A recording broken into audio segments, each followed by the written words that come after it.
안녕하세요. 정혜의 가업승계 정혜리입니다. 오늘은 차명주식 회수 절차 실무에 대해서 좀 말씀을 드리려고 해요.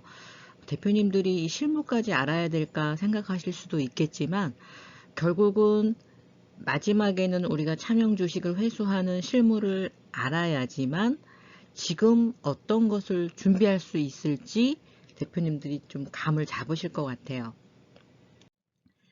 자, 제가 지금 차명주식 3차에 걸쳐서 하고 있죠. 1교시에는 차명주식 회수 컨디션 체크, 이게 제일 중요해요. 2교시에는 차명주식 회수 프로그램을 분석을 해드렸어요. 여러 가지 방법이 있는데 각 방법마다 위험과 또 세금, 그리고 자금의 이동, 이런 부분들이 다 달랐죠. 3교시, 요번에는 차명주식 회수 프로세스에 대해서 말씀을 드릴 겁니다. 혹시 1교시, 2교시 영상 못 들으신 대표님들은 영상 하단에 제가 링크를 걸어 놓을 테니까 앞에 거 들으시면 더 이해가 쉬우시리라고 생각이 됩니다. 차명주식 회수 프로세스는요, 제가 세 가지로 좀 나눠봤어요. 안전장치, 실제 업무 실행, 그리고 마지막에 명의개설까지. 저희가 차명주식을 회수하는 데는 여러 가지 방법이 있겠지만 명의신탁 해지가 됐던 뭐 어떤 거가 됐던 결과적으로는 명의개설을 해서 신고까지 돼야지 주식이동이 완결이 되는 거죠. 이런 부분에 대해서 정확하게 업무를 처리하지 않으면 나중에 문제가 될 수 있겠죠.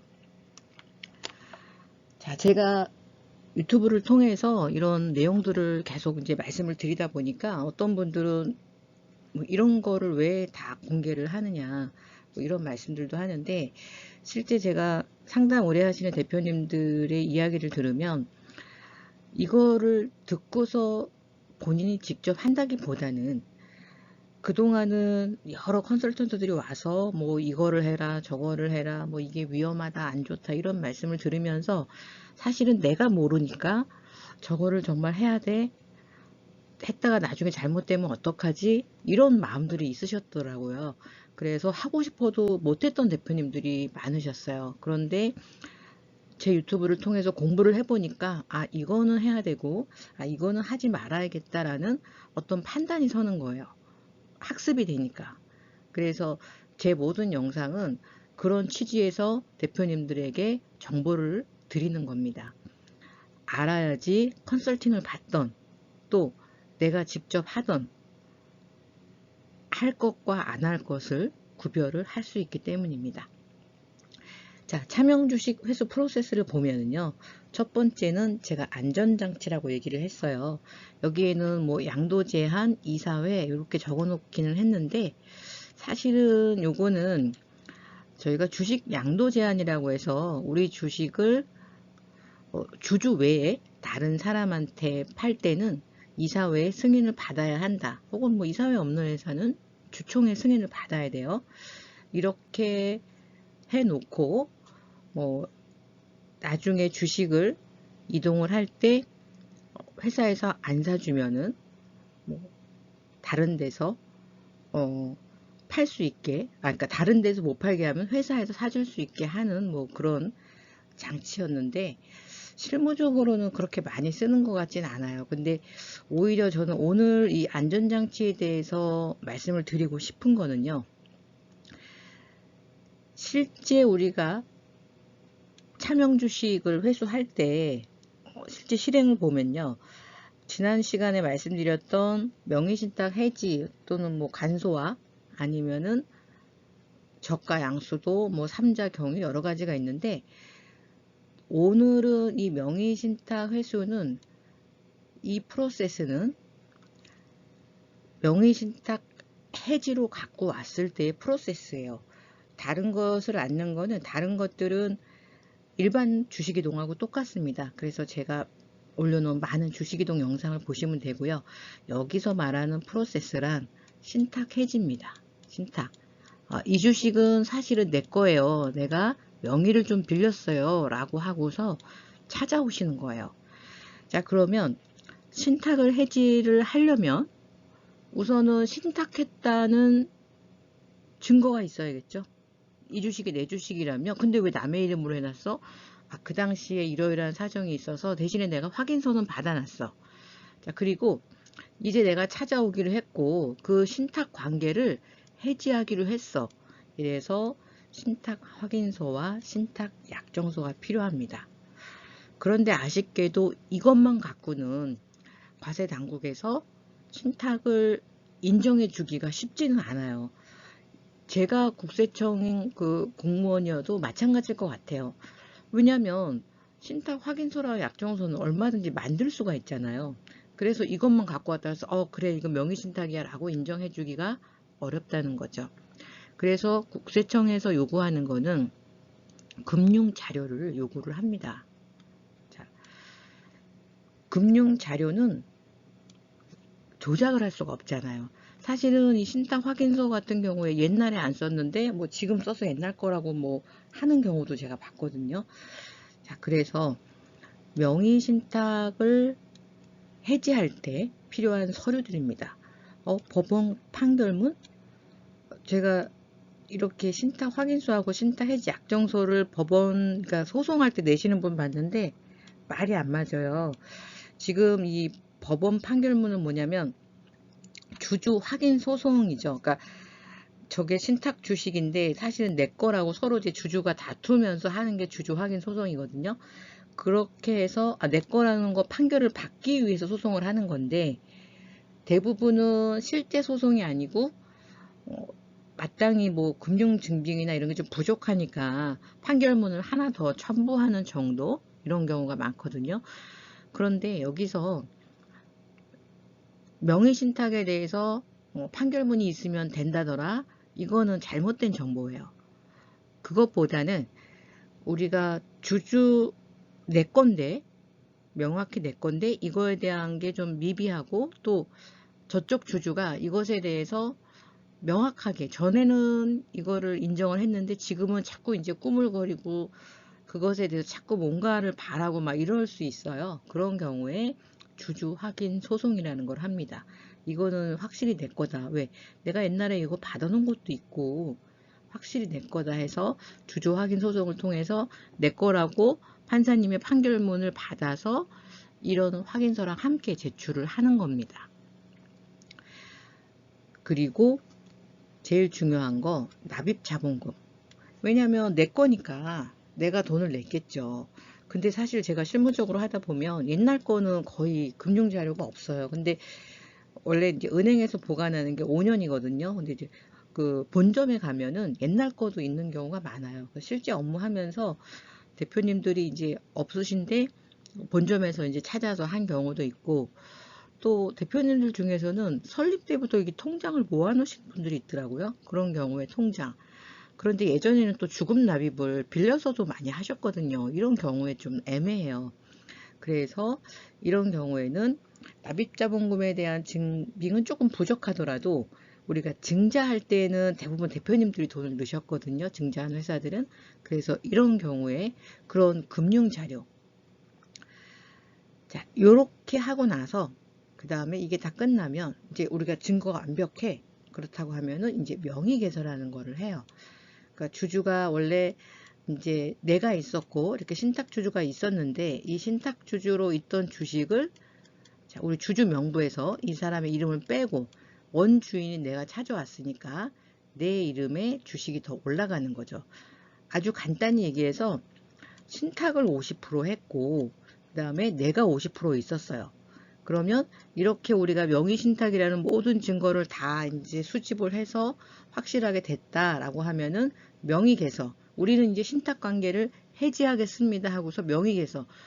아, 대표님들도 명의개서라고 하니까 조금 어렵게 생각하시는데 우리 회사의 주주 명부를 그냥 바꾸는 게 명의개서예요. 회사에서 하시는 거예요. 어디 가서 막 하고 이런 거 아니고요.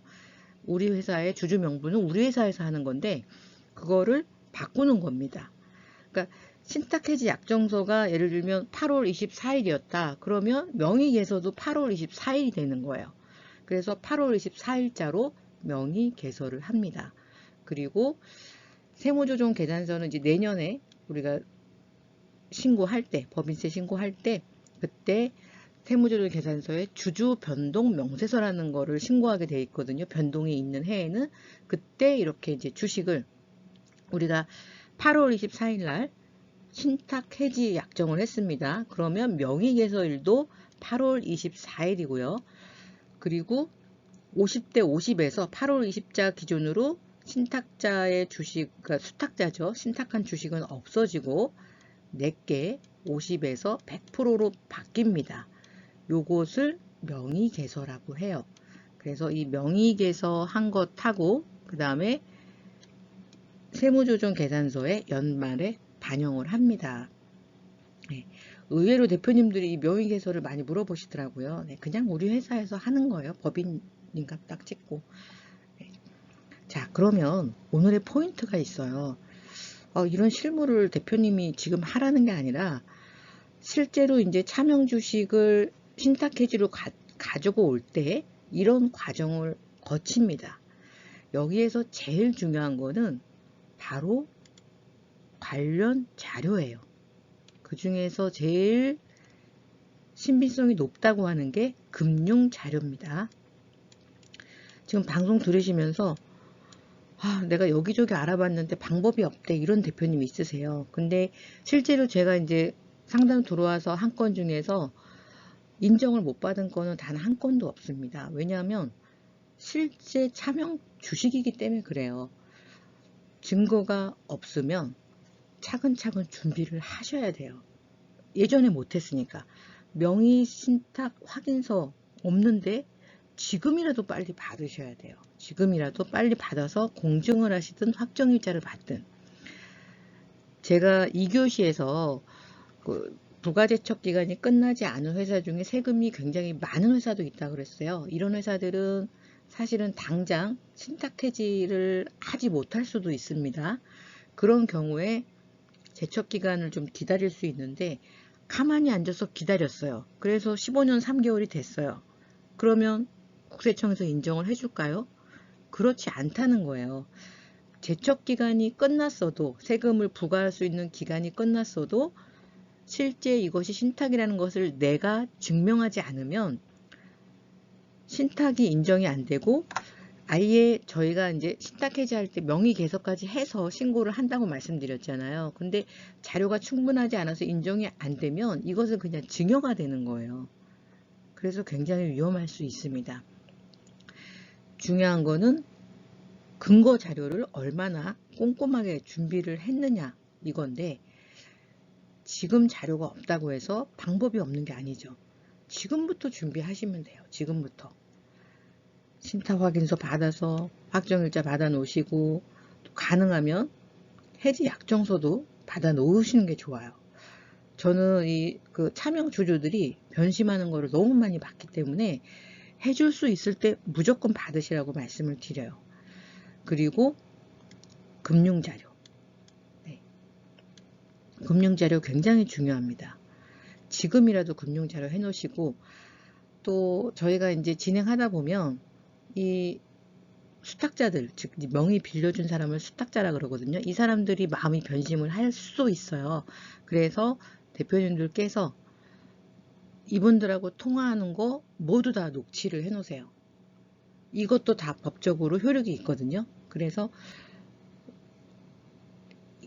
주식을 요번에 정리해야겠어 이런 거 있잖아요. 전화를 이제 하실 거 아니에요. 이런 거를 다 녹취를 해 놓으셔야지 혹시라도 중도에 차명 주주의 마음이 변심을 한다 하더라도 증거 자료가 될 수 있습니다. 자, 오늘은 제가 차명 주식 회수 프로세스에 대해서 말씀을 드렸는데 이 진행은 어쨌든 이제 전문가들하고 같이 하시면 되실 거고 중요한 거는 어떤 차명 주식이든 실제 차명 주식이면 회수해 올 수 있습니다. 방법은 여러 가지가 있습니다. 물론 영상에서 다룰 수 없는 내용들이 꽤 많아요. 이런 부분들은 개별적으로 상담을 신청을 하시면 저희가 상세하게 회사에 맞는 또 케이스에 맞는 상담을 진행해 드리도록 하겠습니다. 자, 국세청에서 발표한 차명주식 조세 회피 유형이래요. 상속세 줄이려고 임원한테 돌려놨다가 그거를 내 자녀가 사오더라. 양도세를 줄이려고 상장주식 대주주가 대주주를 회피하기 위해서 차명을 뒀더라. 그 다음에 종합소득세를 줄이려고, 무슨 소리냐면 배당을 나 혼자 받으면 세금이 높으니까 이거를 주식을 분산해서 받아서 이걸 받는 거예요. 굉장히 위험합니다, 요새는.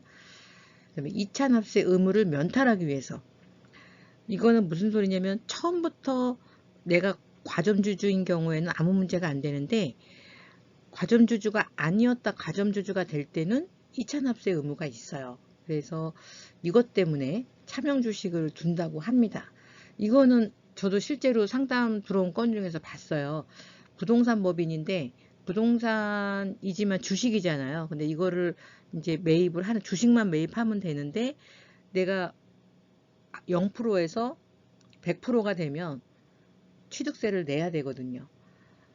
내가 설립한 게 아니라 중간에 사는 거기 때문에. 그래서 반을 차명한 케이스를 봤고요. 자, 이렇게 국세청에서 이미 다 알고 있다는 겁니다. 심지어 5년간 1702명한테 1조 1231억 원을 추징을 했고요. 이 자료는 사실 차명주식 통합 분석 시스템이 발표된 해에 나온 자료예요. 이게 2016년도에 통합 시스템이 발표를 했고요. 강화를 했다고. 직전 5년이고, 이 시스템을 강화한 후에는 제 추측으로는 훨씬 더 많은 추징을 했을 거예요. 자, 저희 정현의 가업승계에서는요, 5년 이상 100회 이상 컨설팅을 한 100억 이상 절세를 도와드린 민원이 전혀 없는 정말 상위 1%의 PM 프로젝트 매니저들이 이 업무를 진행하고 있고요. 그 정도는 돼야지 전략을 짜고 또 세무사님, 변호사님들을 적정하게 배치를 하고 검증을 할 수 있는 그런 역량이 된다고 생각을 하고, 이런 분들만 배치를 하고 있습니다. 오늘 영상 도움이 되셨다면 또 구독, 좋아요, 알림 설정 해주시고요. 제가 그 3회에 걸친 차명주식 회수에 대한 내용을 한번 라이브로 심도 있게 전체적인 거를 세미나를 할 예정입니다. 알림 설정 해 놓으시면 그 세미나 참여가 가능하시고요. 상담 신청은 이렇게 전화로 하셔도 되고요. 가장 빠르고 정확한 상담은 영상 하단에 그 상담 링크가 있어요.